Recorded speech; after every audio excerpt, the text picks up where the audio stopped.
Hello everyone, এখন আমরা আছি জাপানের মিয়াজাকি প্রদেশের কাছে কুমামোতো প্রদেশে। এটা হচ্ছে গিয়ে আসো, আর এটা হচ্ছে আসোর দাইকনবো এলাকা। আমরা এখন একটা শহরের উপরে দেখা যাচ্ছে, নিচে শহরটা, শহরের উপরে এখানে আমরা ঘুরতে এসেছি। তো মিয়াজাকি শহর থেকে এখানে আসতে প্রায় 4 ঘন্টা 3 ঘন্টার মতন লাগে। জায়গাটা এত সুন্দর, মানে এখান থেকে দাঁড়িয়ে আপনি প্রায় অনেকগুলো পাহাড় দেখতে পারবেন। আবার ওদিকে একটা ক্রেটার মতন আছে, এটাকে ক্রেটারই বলে আপাতত।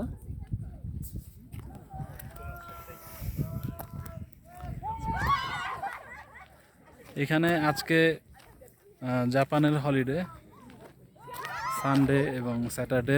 আমরা আসছি সানডেতে। সকাল 6:30টার সময় আমরা বেরিয়েছিলাম। প্রায় 4 ঘন্টার মতন আমাদের লেগে গিয়েছে রাস্তায় এদিকে ওদিকে দাঁড়াতে দাঁড়াতে। জায়গাটা ঠিক জাপানের অ্যানিমেতে যেভাবে দেখায় ঠিক সেরকমই। সুউচ্চ পাহাড়, পাহাড়ের উপর মেঘ, এবং সবচেয়ে মজার বিষয় হচ্ছে গিয়ে আমরা যেই পাহাড়ের কাছে আছি সেই পাহাড়ের ওইদিকে আরেকটা পাহাড় দেখা যাচ্ছে।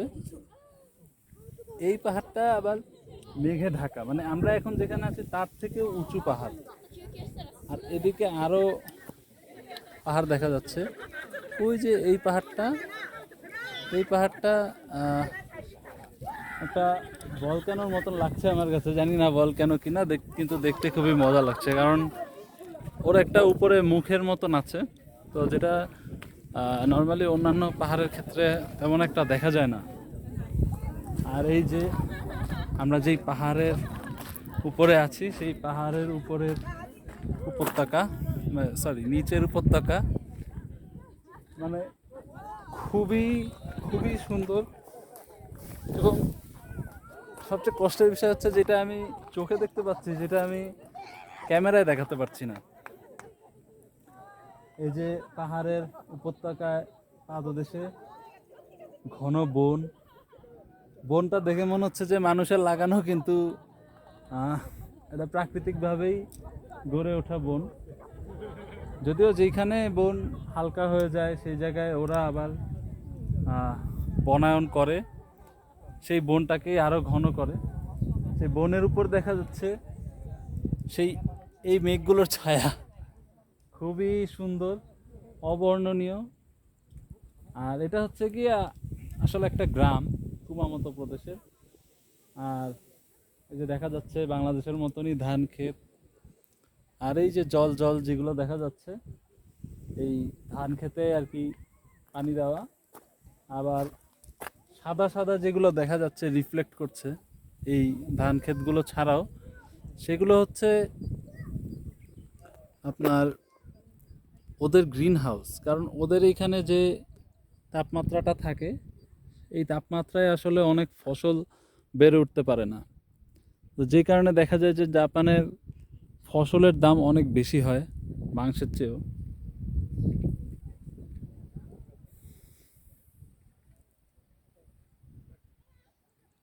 আজকের ওয়েদারটাও খুবই সুন্দর, কিন্তু এখানে অতিবেগুনি রশ্মি আজকে অতিরিক্ত বেশি দেখে আমরা ইউভি হাই দেখে এসেছিলাম গুগলের থেকে। তো আমরা সানস্ক্রিন দিয়ে এসেছি পর্যাপ্ত পরিমাণে, কারণ যেই রোদ, দেখলে খুবই মিষ্টি লাগছে রোদ, কিন্তু এই রোদ যখন গায়ে পড়ছে সাথে সাথে সেই জায়গাটা মনে হচ্ছে যে পুড়ে যাচ্ছে। কিন্তু মিয়াজাকিতে এটা আমার আসা দ্বিতীয় বলা যায় ছুটির দিনে ঘুরতে আসার জায়গা। তো সেই অনুযায়ী এটাকে আমি 1 নাম্বারেই রাখবো। এর আগে গিয়েছিলাম তাকাচিহো জর্জ, সেটার ভিডিও আপনারা আমার ইউটিউব শর্টসে পেয়ে যাবেন।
ওই যে ওখানে দেখা যাচ্ছে কিছু মানুষ, আমরাও ওখানে গিয়েছিলাম।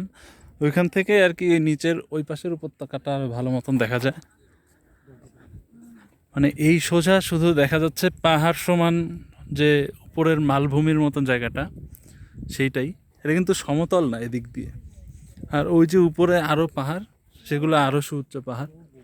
এই যে এদিক দিয়ে দেখা যাচ্ছে আরও দূরের একটা পাহাড়ে, ওখানে দেখা যাচ্ছে না ঠিক মতন, কিন্তু সেখানে আর কি উইন্ড মিল লাগানো আছে। আর এই যে উপত্যকাটা, এদিক দিয়েও সেই বন।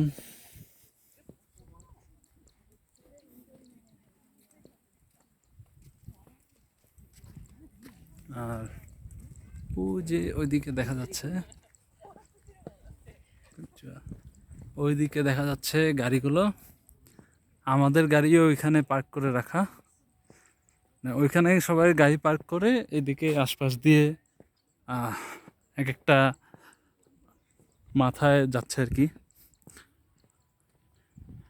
ওই যে একটা ঘরের মতন দেখা যাচ্ছে, ওটা হচ্ছে গিয়ে ওইখানকার শপ। এই শপে আপনি বিভিন্ন সুভেনির, তারপরে খাবার, এবং এইখানে বিশেষ করে জাপানিজরা এসে সফট আইসক্রিম খায়। তো সফট আইসক্রিমটার লাইনই দেখলাম এখানে বিশেষ করে বেশি, মানে একটা আলাদা লাইনই শুধু সফট আইসক্রিমের জন্য, এবং আরেকটা আলাদা লাইন নর্মাল যে জিনিস মানুষ কেনে তার জন্য। তো এখানে জাস্ট রোদটাই অনেক গরম, কিন্তু এই রোদের মধ্যে যে বাতাসটা ঠান্ডা। কিন্তু আপনারা যদি এখানে আসতে চান তাহলে অবশ্যই সানস্ক্রিন দিয়ে আসবেন। এই যে আমার জার্নির সাথীরা। আর এখানে আপনি চাইলে প্যারাগ্লাইডিংও করতে পারবেন। প্যারাগ্লাইডিং করতে হলে আপনাকে 25,000 টাকা দিতে হবে। সম্ভবত 10 থেকে 40 মিনিট এখানে করা যায়, আমি ঠিক বুঝলাম না। কিন্তু প্যারাগ্লাইডিংয়ের আগে আপনাকে এখানে দেখিয়ে দেওয়া হবে কীভাবে প্যারাগ্লাইডিং করতে হয়। ইনস্ট্রাক্টর থাকবে। হ্যালো।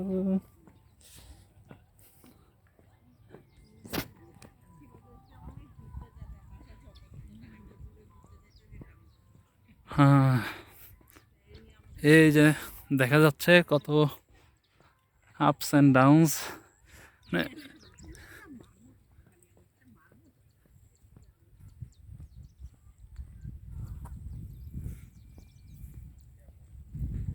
এদিকে আসার রাস্তাটাও খুবই সুন্দর। আপনি যখন বিভিন্ন এক্সপ্রেসওয়ে দিয়ে আসবেন বা হাইওয়ে দিয়ে আসবেন, তখন দেখতে পারবেন যে এই পাহাড়গুলোই এই আসার সময় দেখা যায় যে ভীষণ সুন্দর। মানে আমরা তো যেহেতু বাংলাদেশি, আমাদের সেই কাশ্মীর, সুইজারল্যান্ড দিয়েই আমরা সব কিছুকে মাপি। তো সেই হিসেবে এইখানে আসলে আপনার কাছে সুইজারল্যান্ড, নিউজিল্যান্ডের মতন লাগবে। আর ওই পাহাড়গুলো যখন দেখবেন, নীল নীল পাহাড়, এই যে দূরের পাহাড়গুলো, ওগুলো দেখলে আপনার কাছে ওই কাছাকাছি গেলে যে লো লাইট আমরা দেখি কাশ্মীরে, সেই লো লাইটে নীল পাহাড়, সবুজাভ পাহাড় আর স্বচ্ছ জলের যে নদী, সেগুলো আপনারা দেখতে পারবেন এদিক দিয়ে। খুবই সুন্দর। বিশেষ করে যখন আপনি উপরের থেকে নিচের গ্রামটা দেখবেন, অসম্ভব সুন্দর। আর এই পাহাড়ের উপরেও জাপানের যে ম্যানেজমেন্ট, খুবই সুন্দর। সব কিছুই খুবই গুছানো এখানে। আর আমার কাছে কাশ্মীরের বা ইন্ডিয়ার ভ্যালি অফ ফ্লাওয়ার যেটা, তার থেকে এখানেই বেশি সুন্দর লেগেছে। এহ, এইখানেও অনেক ধরনের পাহাড়ি ফুল প্রজাপতি দিয়ে ভরা। এটা ওয়াশরুম গোছানো। আর এই গাছটা দেখতে বাংলাদেশি জবা গাছের মতো হলেও জবা গাছ না, কিন্তু অনেক ফুল ফোটে। আমাদের জবা গাছে সাধারণত এত ফুল ফোটে না।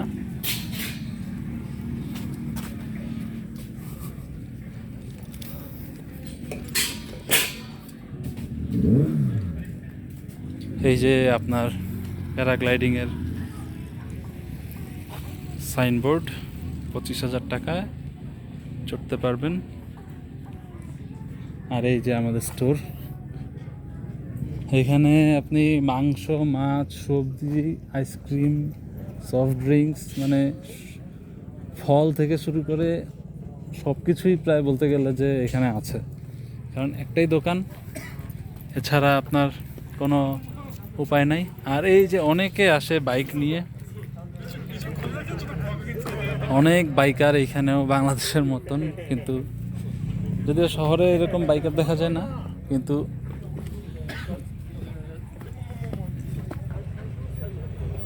এসব টুরিস্ট স্পটে অনেক বাইকার দেখা যায়।